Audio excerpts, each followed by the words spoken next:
April 1945. The war in Europe was breathing its last, yet the air still smelled of smoke and surrender. Beyond the ruins of a small French village near Remagen, a makeshift prison camp stretched across a muddy field, rows of barbed wire glinting under a pale morning sun. Hundreds of German soldiers sat in silence, their gray uniforms stained with defeat, their eyes hollow from exhaustion and disbelief. They had been captured just days earlier, pulled from the collapsing Western Front. For years, they were told that capture meant torture, that Americans were monsters, driven by revenge. But as dawn settled, an American guard approached the wire fence carrying something unexpected. He wasn't armed for punishment. In his hands were rations, a few chocolate bars and cigarettes. He offered them without words, sliding them through the wire. For a moment, no one moved. The Germans looked at one another, uncertain if this was a trick. Then one man, barely 20, reached out, trembling, and took the chocolate. The guard nodded once and walked away. That single gesture shattered years of propaganda and began a quiet chapter of humanity amid ruin.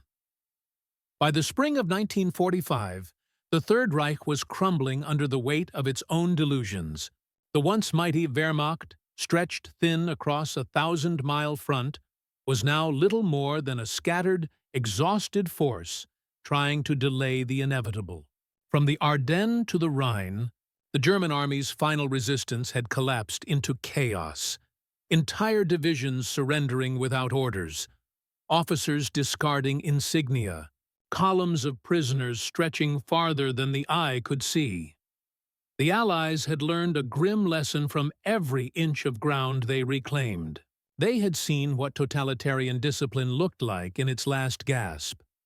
SS officers executing their own men for retreating, civilians forced into hopeless militias, boys handed rifles heavier than their shoulders. Yet for the Americans pushing eastward, the enemy no longer looked like an ideology. It looked like broken men, tired, hungry, unarmed. In the weeks following the Battle of the Bulge, American field units began capturing tens of thousands of German soldiers every day. The logistical burden was staggering. The U.S. Army, more accustomed to rapid offensive movement, suddenly found itself responsible for feeding and guarding over 2 million enemy combatants. Camps sprouted across liberated France and Belgium. Open fields surrounded by wire, guarded by young American soldiers who, only months earlier, had been fighting these same men in the snow of the Ardennes. The Geneva Convention of 1929, which the United States had ratified, laid out clear standards for the treatment of prisoners of war. Every POW was to be protected from violence, given adequate food, medical care, and shelter. But the scale of the German surrender made those principles nearly impossible to uphold perfectly. There simply weren't enough supplies, tents, or manpower. Even so, U.S. commanders insisted. No revenge, no abuse. Orders from the Supreme Headquarters Allied Expeditionary Force, SHAEF, emphasized discipline and restraint.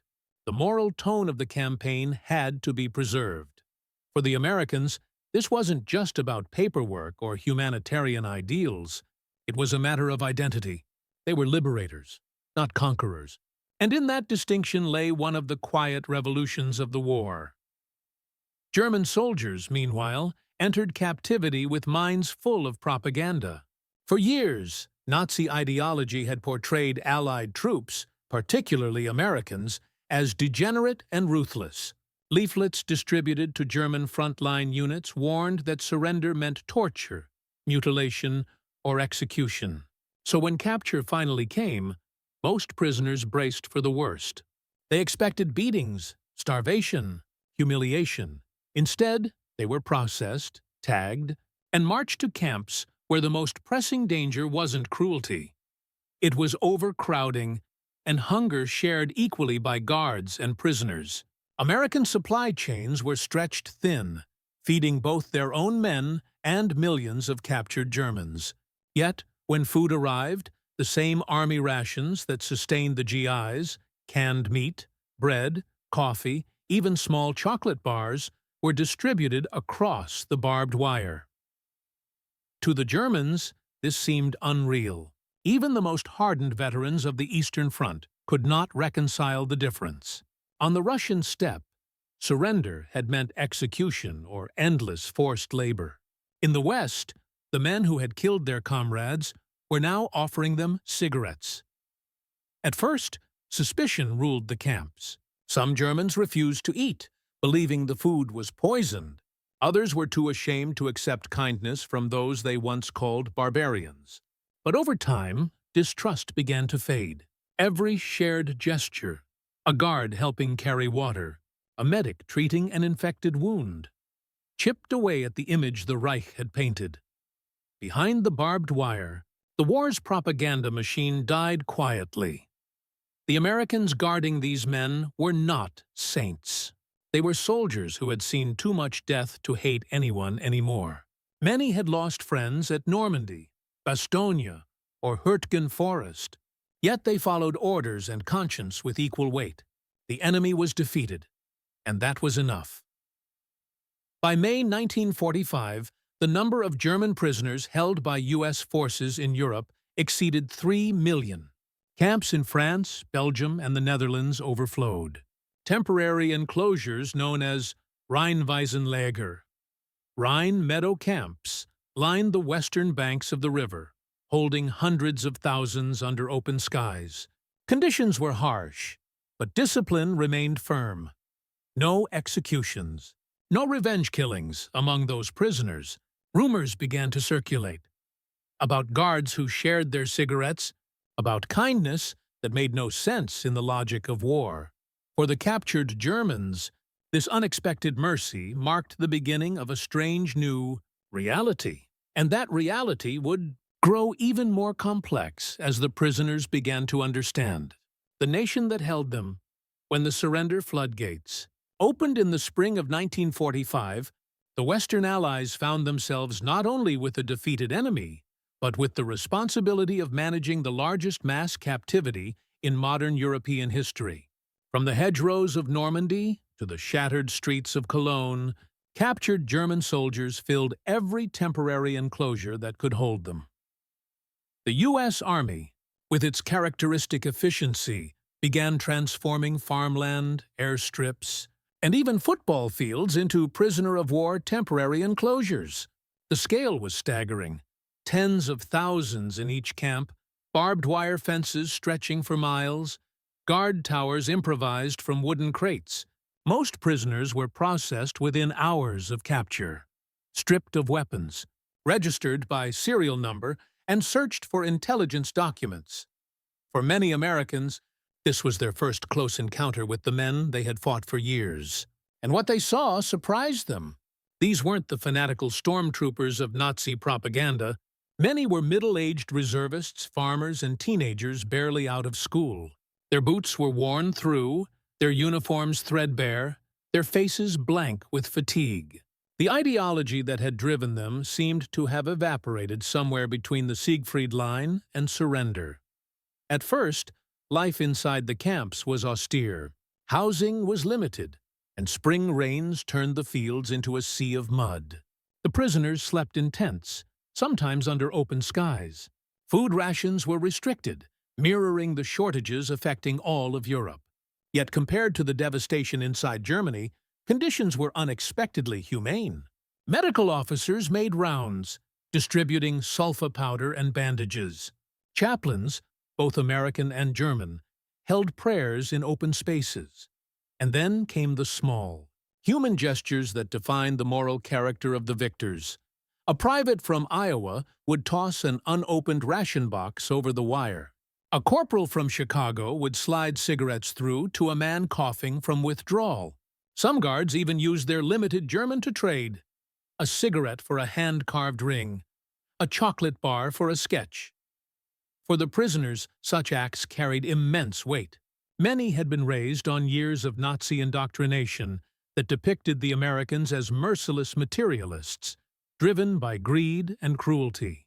To see a young guard, perhaps no older than themselves, quietly offering chocolate was to witness a fracture in everything they had believed. American policy toward POWs was rooted in both pragmatism and principle. The U.S. command knew that good treatment of enemy prisoners would reflect on how Allied POWs were treated elsewhere. But there was also a deeper reason, a national conviction that decency was not weakness. Even in victory, restraint mattered. "We are fighting to end tyranny, not to copy it," one officer wrote in a field report. Still, the contrast between American camps and those of other fronts was profound. On the Eastern Front, surrender to the Soviets often meant a death sentence or years in Siberia. Mortality rates in Soviet captivity exceeded 30%. By contrast, less than 1% of German POWs held by the U.S. died in captivity, most from illness or exhaustion before capture. The difference wasn't just numbers, it was philosophy. As summer arrived, the U.S. began transferring prisoners from Europe to North America. Cargo ships that once carried tanks and ammunition now carried men. More than 370,000 German POWs were shipped to the United States between 1943 and 1945, housed in over 500 camps spread across the American heartland. When they arrived, disbelief turned to awe. Many expected prison walls or forced labor in chains. Instead, they found clean barracks, organized routines, and food beyond anything they had seen in years. Bread, butter, meat, and on rare occasions, chocolate, were part of daily life. Some were sent to work on farms, picking fruit or harvesting wheat, their labor easing the wartime labor shortage. Farmers in Kansas, Texas, and Iowa came to rely on these young men who once wore enemy uniforms. Over time, fences grew more symbolic than real. In both Europe and America, the dynamic shifted. Guards and prisoners began to see one another not as enemies, but as men sharing the same post-war uncertainty. Many American soldiers were weary of killing. Many Germans were weary of dying. Between them, a fragile peace began to form, built not by treaties, but by cigarettes, kindness, and mutual fatigue. By the war's end, U.S. officials had captured, processed, and cared for over 5 million Axis prisoners worldwide. It was one of the largest humanitarian efforts ever undertaken by a military power. And within that vast machinery of logistics and law, countless small human stories unfolded. Moments when compassion quietly overpowered ideology. Those moments would soon evolve into something deeper, a moral and psychological turning point for both victor and vanquished alike. Inside the wire, uniforms lost their meaning. Ranks, medals, and insignias faded into a single identity. Prisoner. To the American guards patrolling the perimeter, these were no longer the faceless soldiers who had fired back at Normandy or the Ardennes. They were men, shivering in cold rain, trying to survive the long silence after surrender. For many young American guards, barely 20 themselves, this realization struck deeply. They had been trained to kill Germans, not care for them. Yet now, duty required the opposite. The U.S. Army's regulations demanded humane treatment, but empathy made it real. It wasn't rare for guards to slip a cigarette through the wire or share leftover coffee from a mess tin. What began as small gestures gradually humanized the enemy. The guards learned that some of the POWs were bakers, teachers, or students before the war. The Germans learned that their captors were factory workers, farmers or mechanics, ordinary men who had crossed oceans, not to destroy a people, but to stop a regime.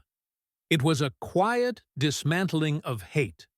Several accounts from the time describe scenes almost surreal in their simplicity. A group of American guards and German prisoners playing makeshift football matches inside camp boundaries, laughing like men who had forgotten which side they were on. At Christmas of 1945, some camps even organized choirs, Germans singing Stille Nacht, while American guards joined softly in English. For both sides, These moments became a reprieve from years of brutality. War had stripped away humanity. Captivity began to restore it. The prisoners soon realized that the Americans had no interest in revenge. Unlike the SS or Gestapo camps they once feared, there were no random beatings, no executions, no shouting in the night. A German private named Ernst Keller later wrote in his diary from Camp Concordia, Kansas, "I was prepared to die when I was captured. Instead, the Americans gave me food, treated my wounds, and let me sleep in a clean bed. I could not understand it. They were supposed to be monsters. Instead, they were men. And that frightened me more than their guns ever did." Through such human exchanges, an invisible bridge began to form between conqueror and conquered, between the lies of ideology and the truth of shared existence. In the moral theater of war, how one treats the defeated often defines the victor more than the victory itself. For the United States, the treatment of German prisoners became an unspoken moral campaign, proof that civilization had not been consumed by total war. American officers understood this deeply.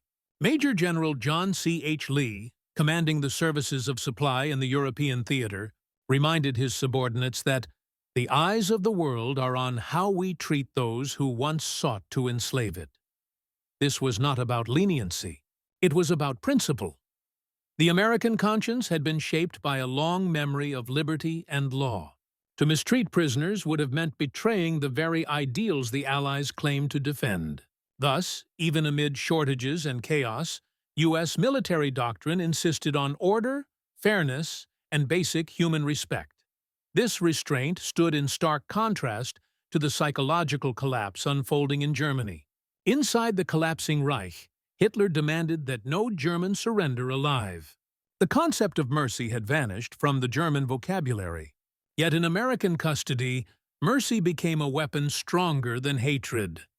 Psychologists attached to the U.S. Army observed this transformation. At first, German prisoners displayed rigid discipline and emotional detachment. But as the days passed and they experienced consistent, even-handed treatment, a subtle disarmament began. Not physical, but moral. Many began to question what they had fought for. For some guards, the moral struggle was personal. They had seen concentration camps, seen the piles of corpses at Dachau and Buchenwald. It would have been easy, even human, to retaliate. But they didn't. Instead, they carried the weight of those horrors silently, knowing that vengeance would not rebuild what had been lost. In that moral restraint lay the quiet dignity of victory. American kindness was not universal, nor was it sentimental. It was structured, measured, and born from command discipline. But for the Germans who had lived under a regime that rewarded cruelty, it felt like a revelation. One POW later recalled that he realized the war had truly ended not when he saw the German surrender signed in May 1945, but when an American guard handed him a cigarette without saying a word. That, he said, was the moment I knew the world was different now. These individual gestures, repeated across thousands of camps, reshaped the moral narrative of post-war Europe. They proved that humanity could survive even after the most inhuman of wars. And yet, beyond compassion and morality, there were deeper layers to this phenomenon: political, strategic, and cultural forces that made such humane treatment not only an ethical choice, but a tactical one. The next section will explore those broader perspectives, how the American approach to prisoners became both a reflection of national values and a powerful tool for rebuilding a shattered continent. Beneath the surface of compassion lay a layer of deliberate strategy.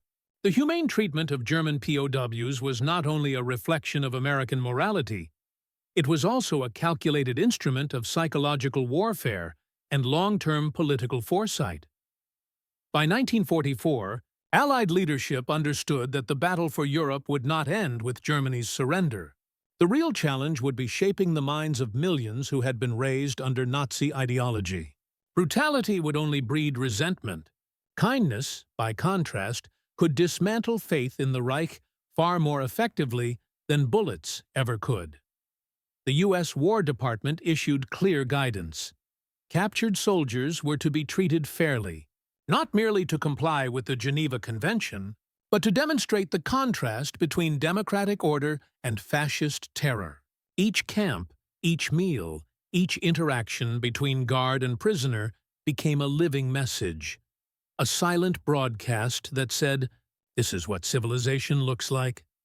In the years leading up to the war, Germany's propaganda had painted the Allies as moral degenerates, a mob of violent materialists bent on destroying European culture. Every shared cigarette, every offered chocolate bar was, in effect, a blow to that lie.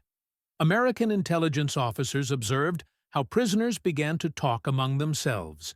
"They can't all be devils," one POW reportedly said in a debriefing, "if they treat us better than our own officers did." The sentiment spread through the camps like quiet wildfire. It was psychological warfare, but of a kind the world had rarely seen.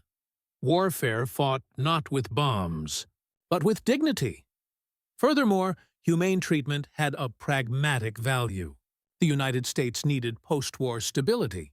A humiliated Germany could have easily become a fertile ground for future extremism. Treating its soldiers decently was an investment, a way to ensure that when they returned home, they carried respect rather than vengeance. The policy extended even to re-education programs. In many camps, libraries were built. German-language newspapers printed by the U.S. Army offered factual news of the world beyond Nazi censorship. Lectures on democracy and human rights were held by captured German officers who had turned away from the regime. These were not acts of charity. They were the early architecture of Reconstruction. America was already thinking beyond the battlefield, toward the peace it would have to manage. Behind every act of restraint stood a powerful understanding that the world was watching. How America treated its enemies would define its moral authority for the century to come. In the daily monotony of camp life, culture took strange new forms. The most valuable currency was no longer rank or weapon. It was kindness. A bar of chocolate, a match, a shared smoke. These became the bridges between two worlds that, only months before, had been killing each other. Chocolate and cigarettes were more than comfort items. They were symbols of civilization, things ordinary people associated with peace, with life before war. For German prisoners, even a single piece of chocolate represented something almost sacred. It was a taste of normalcy, of humanity beyond the wire. The GIs, most of them from working-class American families, understood this intuitively. Their own military rations included small luxuries, Hershey bars, Lucky Strikes, chewing gum, items meant to remind them of home. When they shared these with prisoners, they weren't thinking of strategy or morality. They were acting on instinct. It was one soldier to another. One American sergeant later recalled, "You looked at them and thought, they've had it rough, too. You give them a smoke, and for a minute, it's like there's no war left between you." Such gestures carried immense symbolic weight. Cigarettes became temporary truces. Chocolate, a wordless apology for the madness both sides had endured. In time, these exchanges began to shape relationships. Guards and prisoners sometimes traded small crafts, carved wooden pipes, sketches, or handmade trinkets. Some POWs wrote letters home describing the Americans as strangely kind, noting that their captors often seemed embarrassed by their own generosity. The cultural contrasts were profound. To German soldiers raised on rigid hierarchy and obedience, the informal, almost casual behavior of American guards felt alien. The Americans laughed loudly, called each other by first names, and showed no fear of their superiors. Yet this relaxed discipline coexisted with fairness and efficiency. It revealed a social order built not on fear, but on mutual respect, an idea that would leave a deep impression on many prisoners. As the months passed, POW camps turned into small laboratories of cultural exchange. German prisoners performed classical music concerts for their guards. In some American camps, they built model towns, painted murals, and organized libraries. The barbed wire still stood, but mentally, both sides were already crossing it. The war had divided nations with propaganda and hate. But in the quiet corners of those camps, small gestures, a smile, a shared meal, a bit of chocolate, spoke a language that required no translation. By the end of 1945, thousands of German POWs had experienced an unthinkable truth: that their conquerors were not destroyers, but examples of a freer, more humane world. And soon, this quiet revolution of perception would reach its height, as tens of thousands of these same prisoners stepped onto American soil and discovered that mercy, not victory, was the real power of the United States. When the first trains rolled across the American Midwest carrying German prisoners of war, the rhythm of the rails sounded like disbelief. Most of these men had never seen America, only the caricature drawn by Joseph Goebbels' propaganda, a land of chaos and greed, ruled by Jews and Negroes, without culture or honor. What they found instead, as the doors of the boxcars opened, was sunlight over wheat fields, children waving from small-town platforms, and an absence of hatred. Between 1943 and 1945, more than 370,000 German POWs arrived on American soil. They were sent to over 500 camps across 46 states, from the pine forests of Arkansas to the desert plains of Arizona, from the cornfields of Iowa to the hills of Pennsylvania. Each camp mirrored a small, self-contained world. Barracks, mess halls, medical tents, workshops, and barbed wire fences watched by towers where guards smoked idly, rifles slung low rather than raised. For the prisoners, the first impression was overwhelming. The abundance of everything, food, order, even politeness, clashed violently with the ruins they had left behind. The train stations were clean. Civilians moved freely without fear. Churches stood untouched, and markets overflowed with goods they hadn't seen in years. It was, to many, a vision of what Germany had once promised, but failed to deliver. An American sergeant named Paul Stevens, stationed at Camp McCoy in Wisconsin, wrote home. You look at them stepping off the train, thin, quiet, eyes darting everywhere. They expect a slap or a kick. Instead, we hand them coffee and sandwiches. You can see the confusion right on their faces. The confusion turned to awe when the prisoners entered the camps themselves. The barracks were clean, the water running, the food portions generous. Even the camp newspapers, printed in German, encouraged open discussion of world events. American officers allowed POW orchestras to perform, theatrical troupes to stage plays, and painters to exhibit art. It was captivity, but it wasn't oppression. In Camp Hearne, Texas, one German prisoner, an artist named Hans Wendt, painted murals on the walls of the recreation hall. In Camp Aliceville, Alabama, others built elaborate gardens and model villages, transforming their confinement into a fragile simulation of home. The Americans permitted it, partly to keep morale high, but also because they believed that dignity itself could be rehabilitative. Every small freedom became a shock. German POWs had been conditioned to associate captivity with punishment.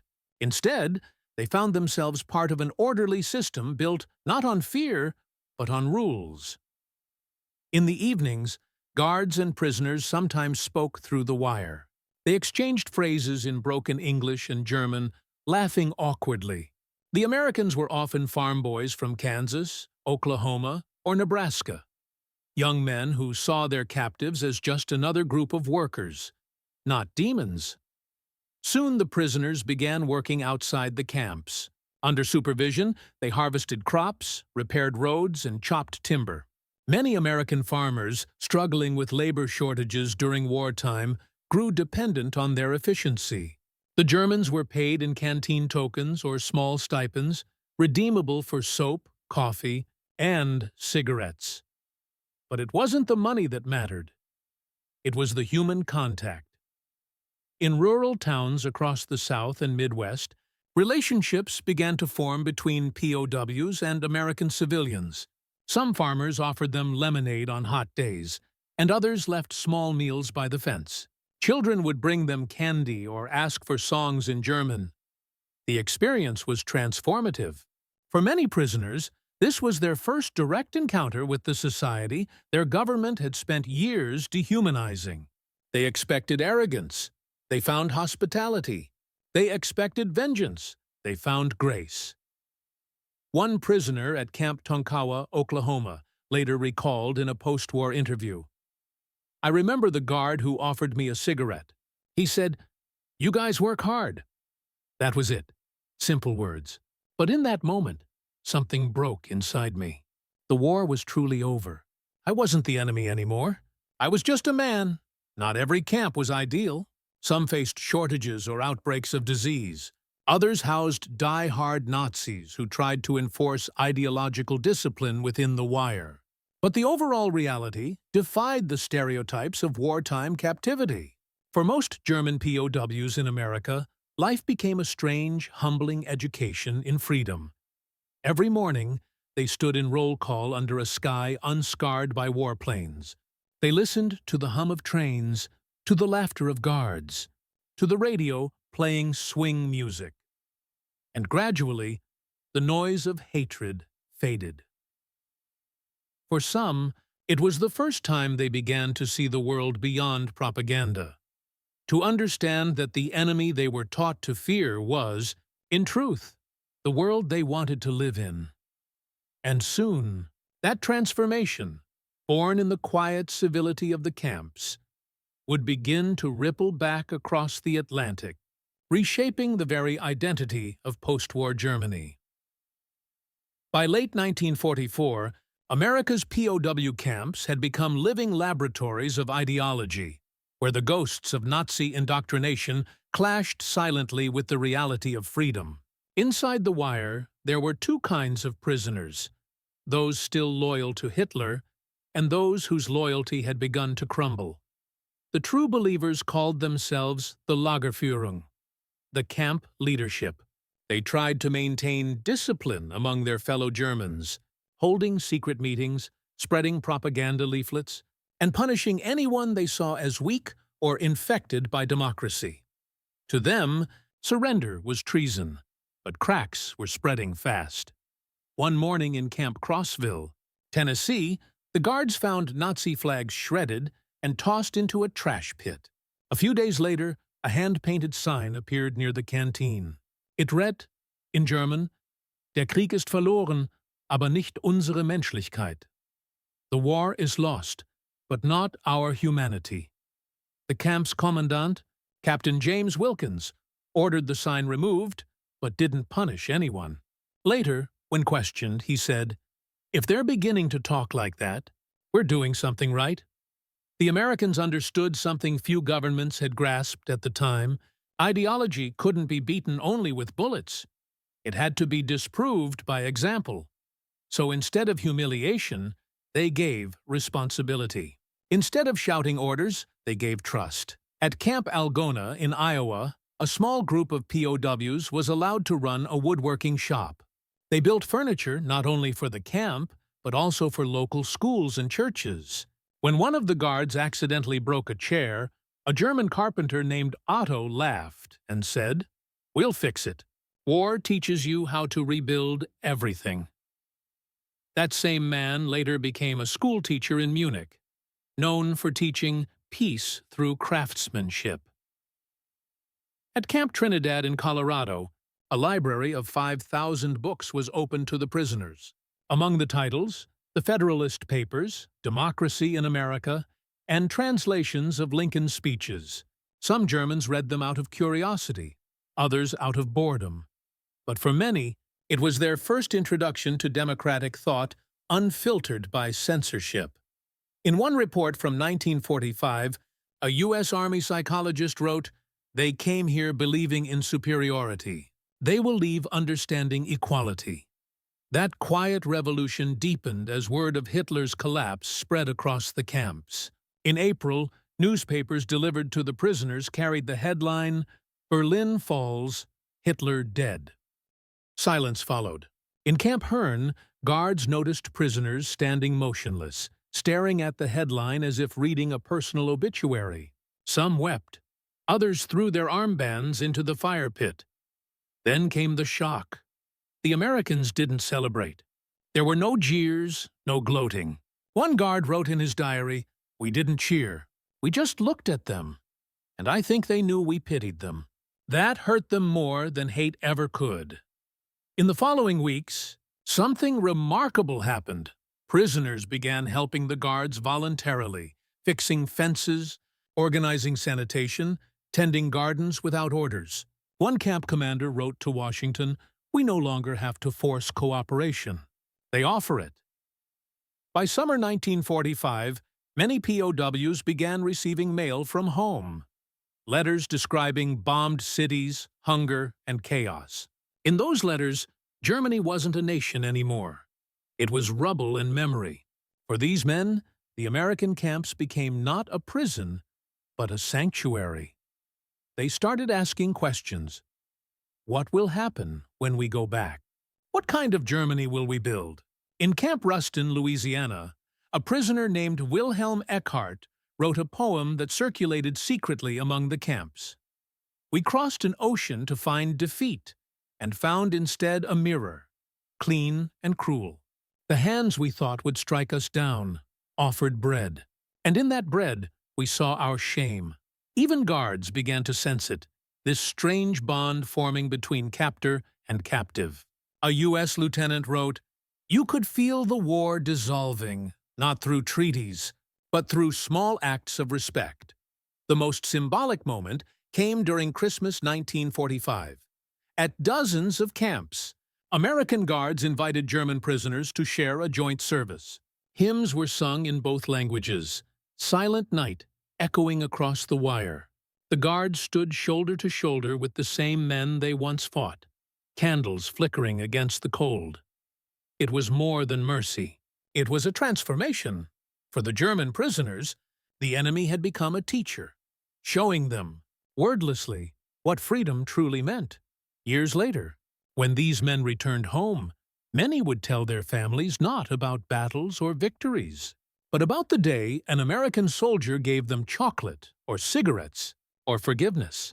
And that memory, quiet, unrecorded, human, became the first seed of a new Germany that would rise not through conquest, but through conscience. When the guns finally fell silent in May 1945, nearly 380,000 German prisoners of war remained in American hands, scattered across more than 600 camps in the United States. For most of them, captivity stretched into months, sometimes years. But what they carried back to Europe wasn't humiliation. It was something far more enduring: perspective. As the U.S. began repatriating POWs between 1946 and 1948, military transport ships filled with men who no longer saw the world as they had before. They were thinner, older, more skeptical. But in their journals and letters, one message appeared again and again: the Americans treated us like humans. When trains rolled into Bremen, Bremerhaven, or Le Havre with returning prisoners, local civilians gathered at the stations. Families expected broken men, angry and bitter. Instead, many POWs stepped off with quiet calm, carrying English books, hand-carved gifts from guards, even photos of camp friends in American uniforms. One man, former Wehrmacht Sergeant Heinrich Luders, later recalled, "We were not brainwashed. We were shown, and that was enough." Historians would later call this phenomenon the re-education of the German mind. But the truth was simpler. It was empathy disguised as discipline. Unlike the Soviet or French systems, American camps had functioned under the Geneva Convention of 1929 with remarkable consistency. Prisoners were given the same rations as U.S. troops, sometimes better. They had access to libraries, theater groups, and even music clubs. Some camps printed German-language newspapers where POWs debated ethics, democracy, and post-war reconstruction. In Camp Fort Robinson, Nebraska, a group of prisoners published a weekly paper called Der Ruf, The Call. It printed articles about self-responsibility, truth, and the future of Europe. After the war, Der Ruf continued in Germany, evolving into one of the most influential political magazines of the early Federal Republic. Its editors? Former German POWs. In fact, dozens of those men would go on to become key figures in West Germany's democratic revival. Among them were future diplomats, professors, and even Bundestag members, all molded, in part, by what they experienced behind American fences. Sociologists studying post-war attitudes noted that these returning soldiers became quiet advocates of cooperation with the West. They were less nationalistic, more pragmatic, and deeply suspicious of any ideology demanding blind obedience. It wasn't instant. Many still faced poverty, suspicion, and trauma upon returning home. But they carried a memory, not of defeat, but of dignity regained. In 1947, when the U.S. Army's Psychological Warfare Division conducted interviews with repatriated POWs, over 90% said they preferred to have been captured by Americans rather than by any other Allied power. Nearly all cited one reason: they treated us like men. That treatment wasn't idealistic. It was deliberate policy, part of the U.S. military's broader understanding that the next war could only be prevented by changing minds, not borders. America's leadership believed that compassion, enforced through order and consistency, could dismantle the myths that had fueled Nazism, and in thousands of small ways, it worked. Former camp guards received letters for years after the war, written in careful English by men who once wore the enemy's uniform. One such letter, preserved in the National Archives, reads, "I remember the night you shared your cigarette. I was cold, afraid, and full of hate. You gave me something to hold instead. I never forgot. My son will grow up knowing that the enemy can be just a man." The American government never celebrated this moral victory. It wasn't a story of glory or triumph, just quiet decency. Yet, in the long shadow of war, it became one of the most effective acts of reconstruction ever performed. What began with a bar of chocolate and a cigarette had become the blueprint for post-war reconciliation, a silent revolution that reshaped both sides of the Atlantic. By 1948, the last German POWs stepped off American transport ships and back onto European soil. Yet, for many, part of them never truly left the camps of Kansas, Texas, or Iowa. Those fenced fields had become places of awakening, classrooms of humility, morality, and rebirth. What they had witnessed in captivity stood in haunting contrast to what they found at home. Germany was a landscape of absence. Cities once proud with architecture and arrogance were now piles of ash. Millions displaced, families torn apart, and a generation raised on obedience suddenly found itself leaderless, unsure of what to believe. In this moral vacuum, the voices of returned POWs quietly mattered more than any speech from generals or politicians. They spoke in taverns, churches, and universities, sharing stories not of American bombs, but of American fairness. They told of guards who treated them not as monsters, but as men, and of the day they realized that dignity didn't have to be tied to domination. Their words traveled faster than anyone expected. One of those former prisoners, Heinz Friedrich, later became a journalist for Der Spiegel. He wrote in 1952, "We learned democracy not in classrooms, but in captivity. Behind the wire, we saw what freedom looks like when it does not need to prove itself." That sentiment echoed across post-war Germany. The experience of humane captivity became, unintentionally, the emotional foundation of West Germany's democratic identity. Even American officials noticed.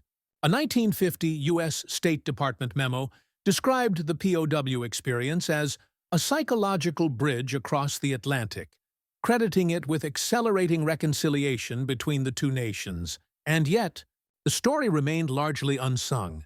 For decades, the world preferred tales of military triumph over those of quiet mercy. But the legacy of those small human moments endured in ways history couldn't measure. In 1963, nearly 20 years after the war, a reunion took place at Camp Herne, Texas. Former guards and ex-prisoners gathered to remember their time together. Photographs show them shaking hands, laughing, even embracing. The past dissolved into shared memory. One elderly German veteran reportedly said through tears, "We came here as enemies. We leave as men who understood one another too late." Such reunions would happen again in the years that followed. In Iowa, Nebraska, Colorado, as both sides aged into the quiet fraternity of survivors. Some of those same German veterans would send care packages back to the U.S. during the 1960s, when floods struck Midwestern towns. Others named their sons James or Robert. Seeded after the American guards, who had once handed them food through wire, fences. These were gestures, unnoticed by grand historians but preserved in the personal archives of families. Small acts of remembrance that whispered what textbooks could not. The late 20th century, as West Germany rose into prosperity and partnership within NATO, the old POWs became living links to an age when mercy had rewritten hatred. Many of them, interviewed in documentaries or oral histories, said the same thing in different words. We were conquered by kindness. It wasn't romanticism. It was realism. The hard realization that moral victory, not military power, reshapes nations, and in that realization lies perhaps the truest measure of the American experiment in war. Not the destruction it could unleash, but the humanity it chose to preserve. The fields where those camps once stood are silent now. The barracks gone, the fences rusted away. But beneath the soil, scattered among wild grass and corn, lie the traces of an unlikely transformation. Where once there was captivity, there had been understanding. Where once there was surrender, there had been forgiveness. And where once there was war, there had been a glimpse, brief but eternal, of peace earned not by victory, but by virtue. The men who lived that truth carried it into history and into the conscience of a new world. In every war, history remembers the explosions, not the silences that followed them, yet sometimes the smallest silences change the world the most. The story of German POWs in American hands is one of those silences, a story not written in battles, but in gestures. A cigarette shared through barbed wire. A chocolate bar was offered without a word. A guard choosing empathy when vengeance would have been easier. War exposes the worst in humanity, but captivity, in rare moments, can reveal its best. For those German prisoners, the real shock was not defeat, but compassion. They had been taught to believe that mercy was weakness. Instead, they discovered that mercy was strength, the kind that builds nations rather than destroys them. And through those moments of unexpected kindness, something greater happened. Ideology cracked. The myths of superiority, obedience, and fear dissolved in the quiet decency of ordinary American soldiers. No speeches, no doctrines, just an example. In that way, the POW camps of World War II became invisible classrooms, teaching lessons that would outlive the men who built them. Lessons about restraint, respect, and the quiet power of humanity in the aftermath of horror. When the prisoners went home, they carried those lessons with them, across the Atlantic, across generations. They became teachers, writers, fathers, men who knew that decency could survive even in war. Today, their story stands as a quiet reminder that even in humanity's darkest chapters, there were pages written in light. For history is not only about who conquered whom, but about who chose not to hate when hatred was expected. And sometimes, that choice, made by a single soldier, in a moment of shared smoke and silence, can echo longer than any victory ever will.